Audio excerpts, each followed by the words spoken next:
Hola a todas las personitas que están viendo este video, y que siguen este canal, he regresado con esta historia. Gracias por ver y por seguir el canal. Vamos con la octava parte de Si te atreves a desear el arrepentimiento. Deimos llevaba medio día en prisión, y ordenó que instalaran allí un piano. Cuando estuvo listo, lo primero que tocó fue una canción para Catherine, la marcha fúnebre a Secán. Como Decker estaba de vacaciones, Richard lo estaba reemplazando. Deimos le contó que Proteón había acabado con su madre 2 veces y que, en la primera vida, él había eliminado a todos los Caliburn. Luego, preguntó por Cecil, y Richard le respondió que había asistido a una fiesta de té, pero que todos la habían ignorado. Deimos había dado esa orden, para que quedara claro que era mejor estar del lado de Catherine. Pasaba horas tocando el piano. Mientras tanto, los hermanos Meitner se encargaban de las quimeras. Deimos pensó que debía hacerle un regalo a Catherine. Tomó una pequeña caja de herramientas, y reflexionó sobre el hecho de que Catherine era única. Justo por eso la quería. Porque ella era irreemplazable. Entonces, se preguntó, ¿deberían organizar un festival? Tal vez a la gente le gustaría un festival de ingeniería imperial, con el nombre de Catherine. Podrían realizar un concurso de inventos, y ella entregaría a los caballeros del Anios los objetos que más le gustaban. Si el ganador era un plebeyo, recibiría un título, y si era un noble, recibiría una parte de un granero, o de una mina. Deimos no sabía mucho de ingeniería, pero tenía más confianza que nadie, en cómo tratar con las personas. Deimos pensó que primero tendría que mostrar las creaciones de Catherine. Las suyas eran probablemente mejores, y más impresionantes que cualquier otra cosa en la competencia. Sabía que los ingenieros del imperio harían todo lo posible por obtener la aprobación de Catherine. Para entonces, deberían crear una fundación de becas en su nombre, para apoyar a jóvenes talentos con escasos recursos, pero gran potencial. Después de ganar fama, sería necesaria una lealtad genuina. De esta manera, Catherine sería cada vez más incapaz de escapar de su destino como archiduquesa Pendragón.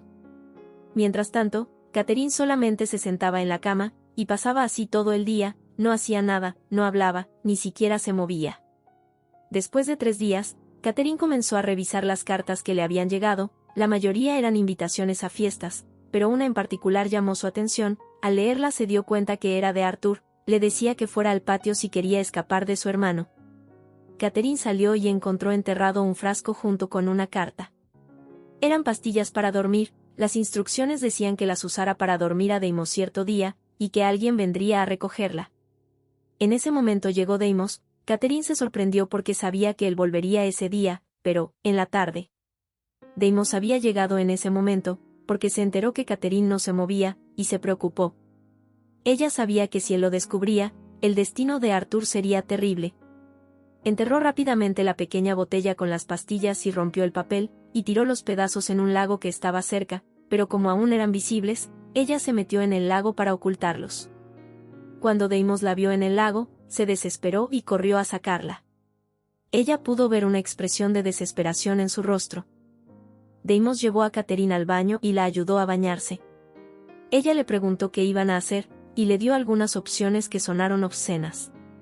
Deimos se debatía porque la vio muy delgada, pero a la vez la deseaba mucho, mientras Catherine también atravesaba una contradicción de no querer estar con él, pero a la vez sentirse muy triste porque él no la tocaba.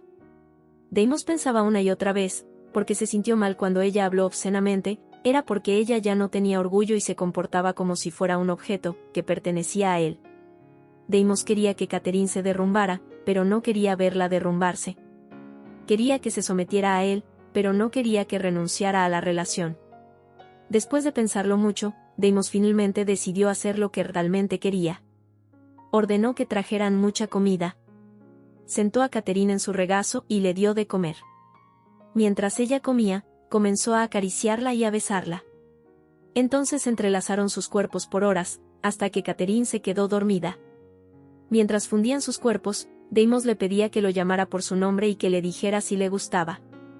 Catherine repitió varias veces lo mismo: Deimos, me gustas. Mientras ella dormía, él la miraba fijamente. Ya no pudo negar más sus sentimientos. Reconoció que era una contradicción, tenía malos sentimientos por Catherine, pero también la amaba. No sabía qué hacer con su rencor, porque había vivido toda su segunda vida por esa razón. Pero, ya no podía resistirse a amarla.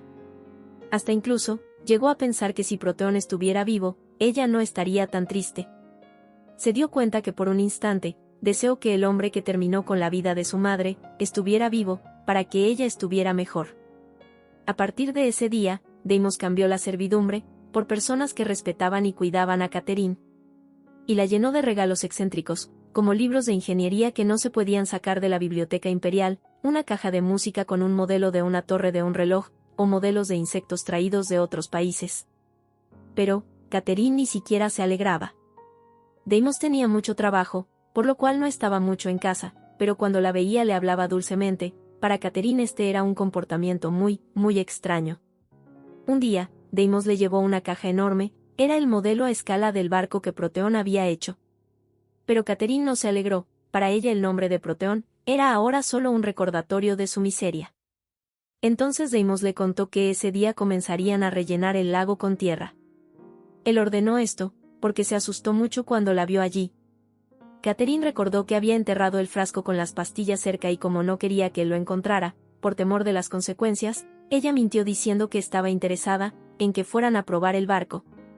Deimos sintió esperanza al verla reaccionar a uno de sus regalos. Salieron y mientras él fue por las piedras calientes para encenderlo, Catherine desenterró el frasco y lo metió en su bolsillo. El barco comenzó a levantarse y fue un espectáculo, pero duró poco. Cuando cayó estrepitosamente al lago, Catherine dijo que se iba, y entró inmediatamente. Últimamente, Deimos no pensaba en otra cosa que no fueran los sentimientos de Catherine. Deimos y Catherine viajaron hacia Acheron. En el camino Deimos le mostró el mar, ya que ella nunca lo había visto. Catherine vio un barco velero por primera vez en su vida, y lo que pensó fue que debía estar lleno de radiat, que traían al imperio. En un barco así, ella debió llegar a esa tierra hace mucho tiempo.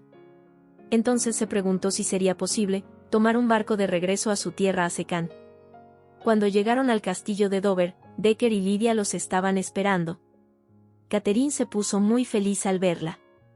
Lydia intentó tomar sus manos, pero Catherine solo permitió con una, pues en la otra mano llevaba el anillo de matrimonio, que tenía una piedra caliente.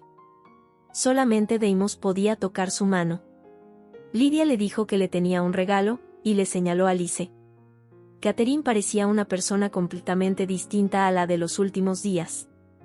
Sus ojos turquesas brillaban con la luz del sol y sus labios se curvaban con suavidad, dulzura y elegancia. Deimos pensó que después de la boda, él le había llevado todo tipo de regalos todos los días, pero solo se veía delgada y demacrada. Se preguntó cómo podía sonreír de manera tan deslumbrante solo porque había visto los rostros de sus doncellas. Tenía la mente congestionada. No sabía exactamente por qué, pero se sentía molesto. Lydia invitó a Catherine a entrar, pues quería mostrarle a la bebé, su primera hija. Catherine observó fascinada a la pequeña criatura rosada, que dormía profundamente en su cuna. Entonces Lydia le dijo que el nombre de la bebé era Victoria Catherine Cromwell. Catherine miró a Lydia con sorpresa. Ella le susurró algo al oído a Catherine. Que deseaba que su hija llegara a ser una mujer brillante como Catherine. Porque Catherine era la mujer más inteligente que ella conocía. Catherine se sintió feliz y honrada, pero no sabía qué hacer. Luego, preguntaron por el embarazo de Catherine, porque se habían enterado de las náuseas, en el banquete de boda. Pero, Deimos enojado negó todo. Catherine por un momento imaginó a Deimos sosteniendo un bebé, pero rápidamente se deshizo de esa idea.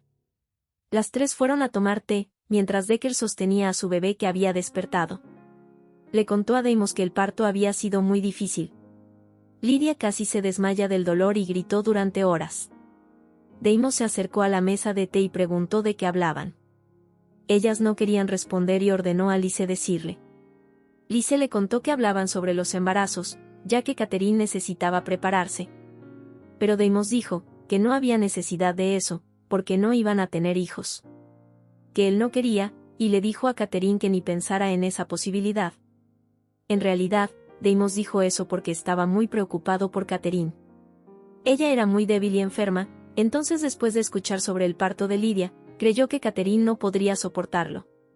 Y pensó que era mejor no tener hijos, a permitir que Catherine sufriera tanto dolor. Lydia miró a Decker, y él dijo que la bebé tenía hambre. Entonces les pidieron a los hombres retirarse. Cuando se quedaron solas, Lydia y Lise le preguntaron a Catherine cómo estaba realmente, ya que ellas se habían enterado de todo lo que había pasado. Lydia propuso traer a un médico para que atendiera a Catherine, sin que el archiduque se enterara. Deimos le dijo a Decker que Catherine siempre estaba triste. Y ambos discutieron sobre los sentimientos de Deimos.